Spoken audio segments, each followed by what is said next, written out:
Turminha do quarto ano, bom dia, com alegria e bom ânimo.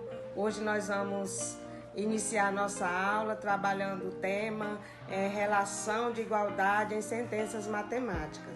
Tá? Nós vamos dar continuidade ao nosso tema de matemática, aos nossos assuntos de matemática e sabendo que vocês já têm um pouco de conhecimento sobre esse assunto. Tá? Então, quem sabe aí falar sobre algo, o que refere-se às sentenças matemáticas? Alguém sabe? Tá, vocês sabem, tá? Vocês já viram nas séries anteriores, né, essas relações de igualdade, né, essas sentenças, como é que elas são. Então, nós vamos fundamentar esse assunto. Tá? Então, as sentenças matemáticas que tem o sinal de igual, elas são chamadas igualdade. Por exemplo, nós temos 3 mais 8 é igual a 7 mais 4. Então, é uma sentença matemática, ela é separada por um sinal de igualdade. Nós temos uma sentença do lado de cá, que nós chamamos primeiro membro, e uma sentença do outro lado, que nós chamamos segundo membro. Tá? Então, em uma igualdade, a expressão que está à esquerda, ela é chamada primeiro membro. Tá? E a que está à direita, ela é chamada segundo membro. Assim, nós temos 3 mais 8 igual a 7 mais 4, onde 3 mais 8 é o primeiro membro e 7 mais 4 é o segundo membro. Então, galerinha, para verificar se uma sequência, ou seja, uma sentença ela é verdadeira, é necessário analisar se o primeiro membro é igual ao segundo, tá? Então, 3 mais 8 é igual a 7 mais 4. No caso, 3 mais 8, quantos são 3 mais 8? 11.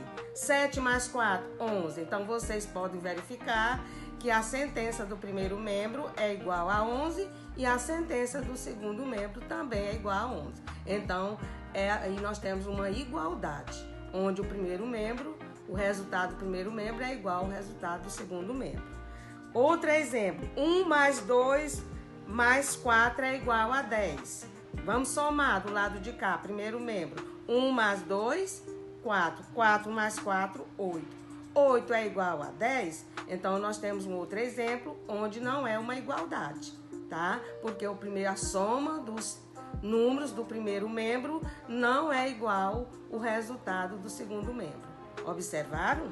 Então, essa sentença, ela é verdadeira, a primeira que eu citei, o primeiro exemplo é verdadeiro, porque o resultado da operação do primeiro membro é igual a 11, tá bom? Como eu havia dito, e a outra sentença não é verdadeira, porque o primeiro membro não é igual ao segundo membro.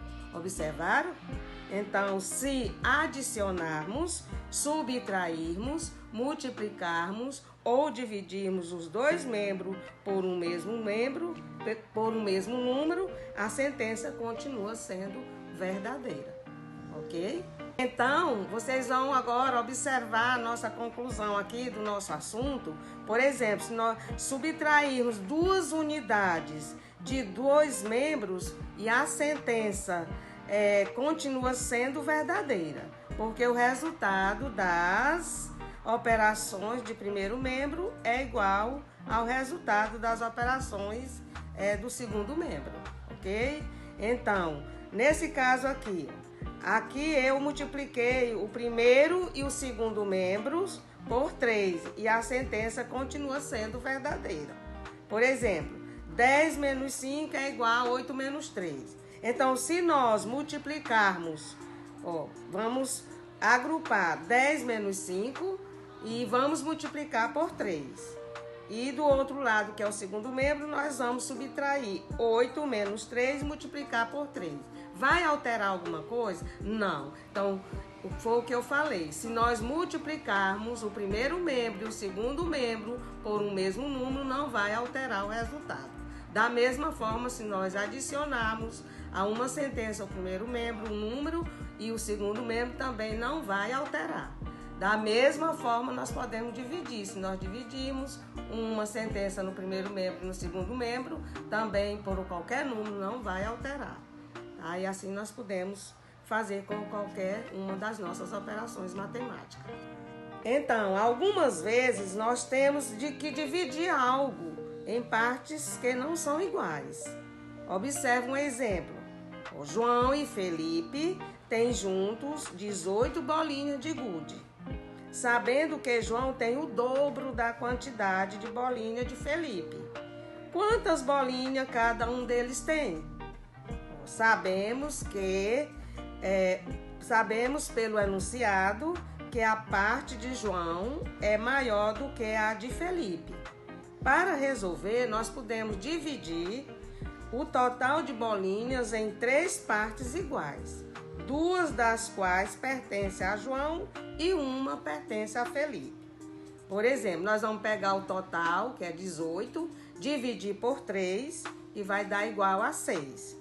Então, Felipe, nós vamos multiplicar a sentença de Felipe 1 vezes 6, que vai dar 6. E a de João, como é o dobro, que é a parte maior, vamos multiplicar 2 vezes 6, que vai ser igual a 12. Portanto, João tem 12 bolinhas e Felipe 6. Ou seja, 6 mais 12 é igual a 18. Então, quem é que vai obter a parte maior? É João, porque João vai ter a quantidade maior, que é 2 vezes 6, que são 12. Pois é, galerinha, encerramos a nossa aula por hoje, tá? Bons estudos. E na próxima aula nós vamos fazer mais exercícios, ok? Um grande abraço.